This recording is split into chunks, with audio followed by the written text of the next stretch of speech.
नमस्ते। भनिन्छ मौन बत्ती आफू पग्लिएर अरूलाई उज्यालो दिन्छ, तर पग्लिँदै गरेको मौन बत्तीको पीडा बुझिदिने कसले? पर्वत जिल्लाको फुटबलको आकाशमा एउटा नक्षत्र उदाएको थियो, जसले आफ्नो जवानी र व्यक्तिगत सपनाको आहुति दियो। सयौं भाइ बहिनीको भविष्य उज्यालो बनाउने कसम खाए ती हुन् लोकप्रिय फुटबल खेलाडी एवं प्रशिक्षक अर्जुन बस्याल।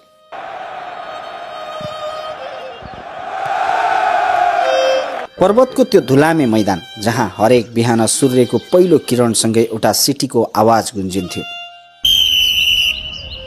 त्यो आवाज लोकप्रिय फुटबल खेलाडी एवं प्रशिक्षक अर्जुन बस्यालको थियो। उनी केवल एक खेलाडी मात्र थिएनन्, उनी त कैयौं उदाउँदै गरेका प्रतिभाका लागि एउटा आशा र भरोसाको केन्द्र थिए। काठमाडौँका ठूला मैदानहरूमा बी डिभिजन र सी डिभिजनका लिगहरू जहाँ अर्जुनका खुट्टाहरूले विपक्षलाई मात्र होइन, जीवनको अभाव र सङ्घर्षलाई पनि डिम्बल गर्थे।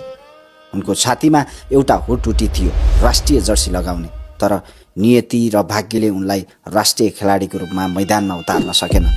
यद्यपि उनी हार भने मानेन, बरु एउटा कठोर अठोट लिए, म राष्ट्रिय खेलाडी बन्न सकिन त के भो, म यो देशलाई अन्तर्राष्ट्रिय स्तरका खेलाडीहरू जन्माएर दिनेछु। त्यही निस्वार्थ भावना बोकेर उनी आफ्नो गाउँ पर्वत पैयुँ फर्किए। मर्दी खोला युनाइटेड क्लबको स्थापना गरे। ससाना भाइ बहिनीलाई निशुल्क प्रशिक्षण दिन थाले। फुटबल मेरो जिन्दगी, भाइ बहिनीको भविष्य नै मेरो भविष्य भन्दै अहोरात्र खटिएका अर्जुनको जादुमय प्रशिक्षणले 2-3 वर्षमै चमत्कारको नतिजा देखायो।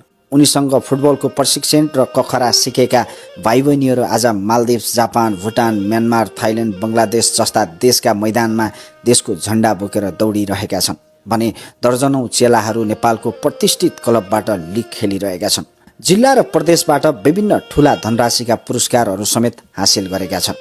उनका चेलाहरूले गोल गर्दा अर्जुनको छाती गर्वले फुल्थ्यो, तर विडम्बना ती भाइ बहिनीहरूको भविष्य उज्यालो बनाउने उनी आफै भने बिस्तारै अँध्यारो सुरुङमा फसेको महसुस गर्न थाले। जुन योद्धाले निस्वार्थ रूपमा पर्वत जिल्ला प्रदेशको नाम उच्च बनायो, उसलाई यो समाज र राज्यले चिन्न सकेन। उनलाई प्रोत्साहनको सट्टा अपेक्षा र सहकार्यको सट्टा खुट्टा तान्ने प्रविधि र राजनीतिक खेचातानीले उनको मनोबलमा बारम्बार प्रहार गर्यो।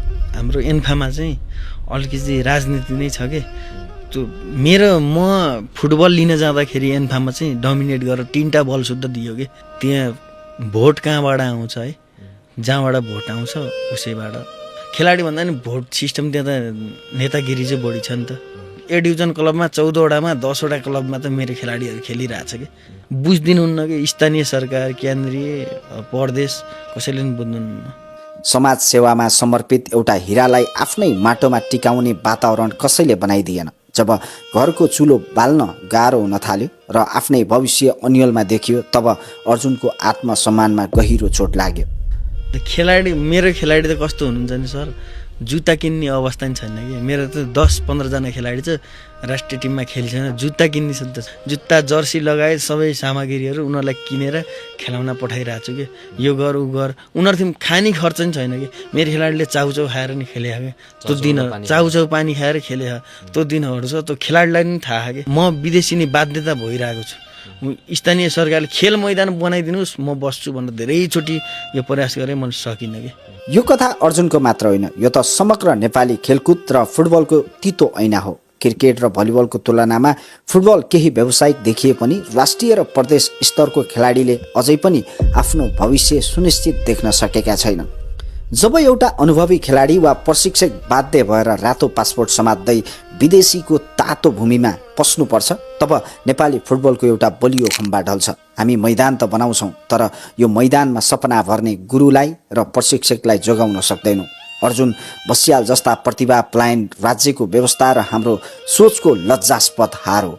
आफ्नै देशमा देशको जर्सी लगाएर आफू खेल्न नसके पनि विभिन्न उमेर समूहका भाइ बहिनीलाई प्रशिक्षक दिँदै आएका अर्जुन बस्याल हिजो मात्रै आफ्नो फेसबुक पेजमा नेपालको फुटबलको तितो यथार्थलाई झल्काउँदै भावुक स्ट्याटस लेख्दै उनी वैदेशिक यात्राको तय गरेका छन्। जसले भाइ बहिनीलाई विश्वको ठुलो मैदानको सपना देखाए, उनी आफै आज आफ्नो परिवार र भविष्य खोज्दै पोर्चुगलको निलो भूमिमा पुगेका छन्। जति बेला अर्जुनले पोर्चुगलको विमानस्थलमा पहिलो पाइला टेके, उनको मन त पक्कै पनि पर्वतको त्यही चहुरमा थियो होला, जहाँ भाइ बहिनीहरूले अझै पनि गुरु कहिले आउनुहुन्छ भन्दै बाटो कुरिरहेका छन्। अर्जुनजी, तपाईँ त उज्जवल भविष्यको खोजीमा पोर्चुगल पुग्नुभयो, तर तपाईँले छोडेर गएका प्रश्नहरूले नेपाली खेलकुद प्रशासनलाई र सम्बन्धित निकायलाई गिज्याइरहेको छ। पैयुँको त्यो मैदान आज सुनसान होला, तर तपाईँले जगाएका फुटबलको ज्योति ती भाइ बहिनीहरूको खुट्टामा सधैँ चम्किरहनेछ, नाचिरहनेछ।